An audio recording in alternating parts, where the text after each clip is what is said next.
Today, I want to share a topic with you titled, Do you feel happy with your current job? At Fudan University in Shanghai, there's a class called The Sorrows of Work. This class, taught by Professor Liang Yangen, left a profound impression on me. According to a calculation in a book called The Revolution of Learning, the average person works from age 18 to 65. If we work 40 hours a week, we'll spend a total of 100,000 hours of our lives working. If we subtract sleeping hours, work will occupy the largest portion of most people's lives, meaning you'll spend 1/3 of your life working. So, do you currently feel happy going to work every day? Or do you feel that every workday is a day of suffering, but you endure it for the sake of life? What is the best way to work that makes us feel, I am not wasting this life? These are probably questions that I believe remain unanswered for many. In the Sorrows of Work class, there were recent graduates and seasoned professionals. When the professor asked, How do you feel about your current job? A flood of complaints and grievances quickly poured out. Every evening when I get home, I feel so tired. Facing Monday after Sunday just fills me with dread. I've been stuck with this job for 8 years, but looking back, I haven't built anything of value. I just do repetitive, trivial tasks day after day. I feel like a robot. Dealing with graduation wasn't easy, and it makes me feel utterly exhausted. After listening, the professor summarized with a profound statement. The sorrow of work today is no longer physical suffering, but a spiritual dimness. Thinking about it, isn't that truly right? Often, the hardship in your work isn't physical, but rather the depletion of your spirit. I remember in a lecture by a master monk, someone said, I find that so true, I really like it, and I want to immediately follow you to learn to cultivate myself, but unfortunately, I can't let go of my job right now. My work is too busy. The monk replied, You don't have to quit your job to cultivate yourself. Working itself is cultivation. The philosopher Inamori Kazuo also once said that the best cultivation for humanity is work. None of us can separate ourselves from work and still create any masterpieces of life. Similarly, we can only reap joy and achievements from work by continuously striving to cultivate ourselves through it. So, to cultivate yourself through work and make every workday a joyful one, the most important thing is to learn the 2 words, let go. So, what exactly do we need to let go of? First, let go of useless emotions. I once heard a very interesting phrase, mood cost. They say that if you get bogged down for 1 minute, you'll lose 1 minute dealing with that problem. In your work, the most significant cost you incur lies within your own mood. Your boss reprimands you for 3 minutes, and you might spend the entire afternoon feeling upset, unable to focus on work. Colleagues shift responsibility and blame you, making you feel disgusted with the environment, resentful of the job, and even wanting to quit.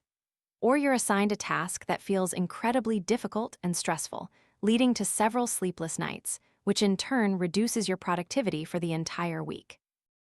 Wherever there's work in this world, there will certainly be difficulties and challenges. Wherever there are 2 or more people, there will be complex relationships. No matter where you go to work, even if you work freelance, you'll still have to deal with client relationships and agonize over difficulties and complexities. Sometimes, obstacles at work aren't due to your abilities, but simply your own state of mind. Harry, a marketing team lead, had been working at a company for 2 years. One day, after working overtime until 9 p.m., he arrived home, utterly exhausted, when his boss messaged him, reprimanding him for not being focused lately. Harry saw the message and felt like bursting into tears out of anger. He immediately sat up, grabbed his phone, and typed out a furious reply, detailing how much effort he had put into his work that day, how difficult it was to present, and all the challenges he faced. He wrote a long, continuous message, but as soon as he finished typing, he suddenly snapped out of it and calmed down. Harry began to ask himself, if I were the boss and saw such an unhappy message from an employee, would I understand or would I be resentful? Of course, the boss would never understand. In the end, Harry quietly deleted the entire message and simply replied, I will review recent issues and quickly improve. By controlling his emotions, Harry began to identify problems within himself. As he reevaluated his own issues, Harry became more efficient at work and was quickly promoted. NetEase has a famous hiring philosophy. We only hire adults. Here, adult doesn't just refer to age, but more importantly, to emotional maturity. A mature person won't lose their temper or act impulsively over a minute of unfairness or hardship. They won't show their displeasure to others over minor annoyances. And they won't let personal emotions affect the progress of others' work. To succeed, you need to let go of these useless emotions. No matter how small you think you are, you should do your best, because what's important right now is to seize the moment. This is the attitude of a mature person. Emotion, action is, motion. You see, by simply letting go of the E at the beginning, letting go of emotions like resentment, anger, and sadness, you can immediately take action. It's useless to let your internal mood drain your energy for a minute. Instead, use that minute to solve the problem at hand. 1 minute spent dwelling on negative people or things. Instead, use it to develop yourself. Letting go of useless emotions at any time and cultivating your own character is the best way to do your job well. The second thing is to let go of low-quality busyness. Someone once asked me, why do I work hard and stay busy all day, but see no progress or achievements? The answer is that you're busy with everything, big or small. Our human energy is limited. If we can't find the crucial points to focus on, we'll fall into a state of low-quality busyness. Warren Buffett once planned out his pilot, Mike Flint's, life goals. He asked Flint to write down his top 25 career goals on a piece of paper, and then asked him to circle the top 5 he had to complete first. Finally, Buffett told Flint to avoid investing any time or energy into the remaining 20 goals and to focus all his efforts on completing the first 5 goals at all costs. Selective focus is far more important than blindly keeping busy. Haruki Murakami wakes up at 4 a.m. every day just to focus on writing for 4 to 5 hours. During this time, he won't meet anyone or deal with anything other than concentrating on his writing. Mark Zuckerberg asks himself every morning, is what I'm doing right now the most important thing I could be doing? If the answer is yes, he feels that his time is not being wasted. Never use diligence and busyness to mask your inherent laziness. We must learn to let go of 80% of trivial tasks and focus on the 20% of truly important work. This is the best way to work. The third thing is to let go of past experiences. I once heard this story. A donkey was crossing a bridge with heavy bags of salt on its back. As it slipped and fell into the river, the salt quickly dissolved in the water, and it suddenly felt much lighter. The donkey was delighted, thinking it had found a good way to lighten its load. The very next day, carrying bales of cotton across the river, it deliberately jumped into the water. As a result, the cotton absorbed the water and became heavier and heavier, and the donkey drowned. If you always think that holding on to past experiences will make everything you do easy, and you forget that the world is changing rapidly, you might one day pay a heavy price or miss out on opportunities for career growth.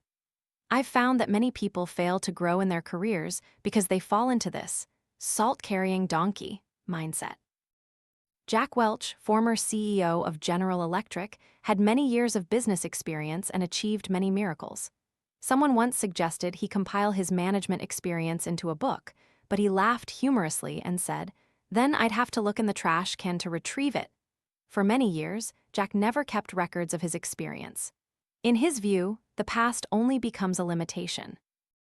Thanks to this mindset of letting go of past experience, Jack Welch avoided the biggest crisis since the company's founding.